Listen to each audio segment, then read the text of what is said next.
આકાશવાણી અમદાવાદ વડોદરા.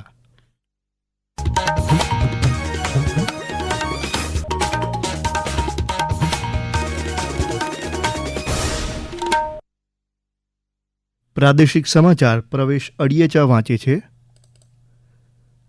મુખ્ય સમાચાર. મુખ્યમંત્રી ભૂપેન્દ્ર પટેલે કહ્યું કે વિકસિત ભારતના નિર્માણ માટે રાષ્ટ્રવંદનાનો સંકલ્પ લઈએ એ જ બાબા સાહેબ આંબેડકરને સાચી શ્રદ્ધાંજલિ. વિદેશ મંત્રી ડોક્ટર સુબ્રમણ્યમ જયશંકરે દેશને વિકસિત બનાવવા બાળકોની કૌશલ્ય ક્ષમતા વધારવા પર ભાર મૂક્યો.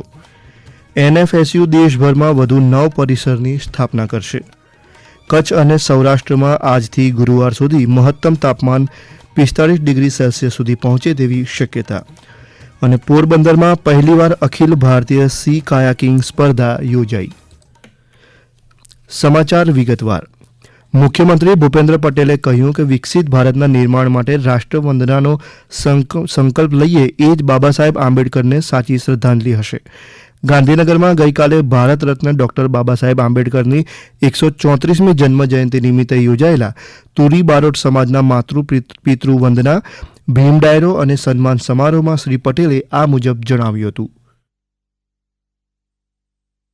ભારતીય જનતા પાર્ટીએ આજથી 24 એપ્રિલ સુધી ડોક્ટર બાબા સાહેબ આંબેડકર સન્માન અભિયાન ચલાવવાના છે અને આ અભિયાન અંતર્ગત ડોક્ટર બાબા સાહેબ આંબેડકરના વિચારો લોકો સુધી પહોંચાડવાનું કાર્ય થવાનું છે. બાબા સાહેબની વંદનાના આ આંબેડકર જયંતિના અવસરે આપણે સૌ વિકસિત ભારતના નિર્માણ માટે રાષ્ટ્રવંદનાનો સંકલ્પ લઈએ એ જ બાબા સાહેબે આપેલી સાચી અંજલિ છે. વિકસિત ભારતના નિર્માણ માટે વડાપ્રધાન શ્રી મોદી સાહેબે આપેલા 9 સંકલ્પો સાકાર કરવા માટે આપણે પ્રતિબદ્ધ થઈએ. આ પ્રસંગે ઉપસ્થિત આરોગ્ય મંત્રી ઋષિકેશ પટેલે કહ્યું કે અંધકારમય યુગમાં ડોક્ટર બાબા સાહેબ આંબેડકરની શિક્ષણની જ્યોત પ્રગટાવી હતી. આજે કોઈ પણ સમાજે પ્રગતિના પંથે આગળ વધવું હોય તો શિક્ષણ સિવાય કોઈ ઉપાય નથી.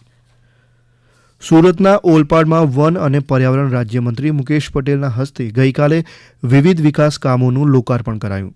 શ્રી પટેલે ઓલપાડના સેના ખાડી ખાતે અંદાજે 5 કરોડ 80 લાખ રૂપિયાના ખર્ચે નવનિર્મિત 4 માર્ગીય બાયપાસ માર્ગનું લોકાર્પણ કરતા કહ્યું, આનાથી ઓલપાડ ગામતળના બજાર વિસ્તારની ટ્રાફિક સમસ્યાનું નિવારણ થશે તથા ગામતળ વિસ્તારમાં થતા અકસ્માત ઘટશે.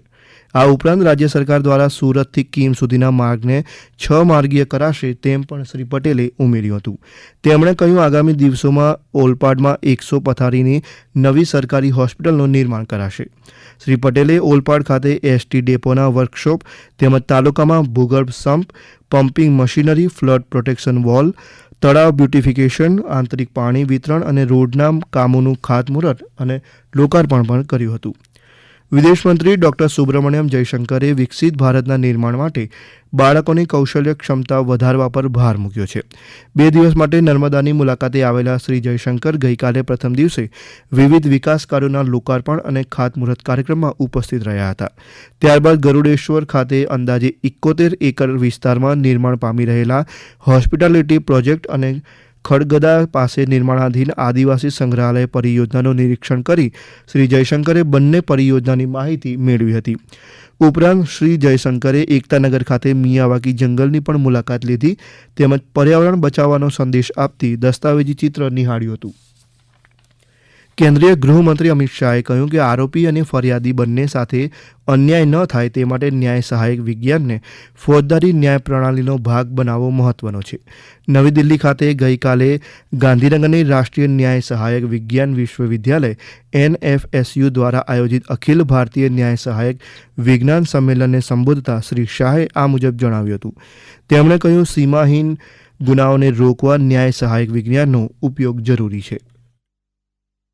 नरेंद्र मोदी जी के नेतृत्व में हम न्याय प्रणाली को पीपल सेंट्रिक और वैज्ञानिक बनाने के लिए प्रयासरत हैं और न्याय मांगने वाले को समय पर न्याय मिले और न्याय मिलने की संतुष्टि भी हो, इसके लिए भी हम प्रयास हैं और इसी के माध्यम से सुरक्षित भारत, सक्षम भारत और समर्थ भारत की रचना ये हमारा मुख्य उद्देश्य है. દરમિયાન એનએફએસયુના કુલપતિ પદ્મશ્રી ડોક્ટર જે.એમ. વ્યાસે કહ્યું, 5 અભ્યાસક્રમથી શરૂ થયેલી આ વિશ્વવિદ્યાલયમાં શૈક્ષણિક અભ્યાસક્રમની સંખ્યા 72 થઈ છે. એનએફએસયુ ટૂંક સમયમાં દેશભરમાં વધુ 9 પરિસર સ્થાપશે, જેનાથી એનએફએસયુના કુલ પરિસરની સંખ્યા 19 થશે. આ સમાચાર આપ આકાશવાણીના અમદાવાદ વડોદરા કેન્દ્ર પરથી સાંભળી રહ્યા છો. આ સમાચાર આપ અમારી YouTube channel AIR news Gujarat પર પણ સાંભળી શકશો. વધુ સમાચાર માટે અમારી વેબસાઇટ newsonAIR.gov.in/gujarati અને અમારા એક્સ હેન્ડલ AIR_news_ABAD ને ફોલો કરશો.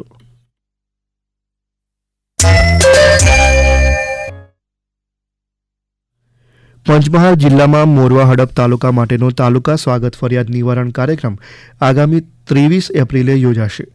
મામલતદાર કચેરી ખાતે સવારે 11 વાગે યોજાનારા આ કાર્યક્રમ માટે નાગરિકો અને અરજદારોએ તેમના સેવાકીય, કોર્ટ મેટર, રહેમ રાહે નોકરી, પેન્શન, નીતિ વિષયક તથા આક્ષેપ કરતી અરજી સિવાયના પ્રશ્ન લેખિતમાં આજે એટલે કે 15 એપ્રિલ સુધીમાં મોરવા હડપની મામલતદાર કચેરી ખાતે રૂબરૂ અથવા ટપાલ દ્વારા મોકલવા પડશે.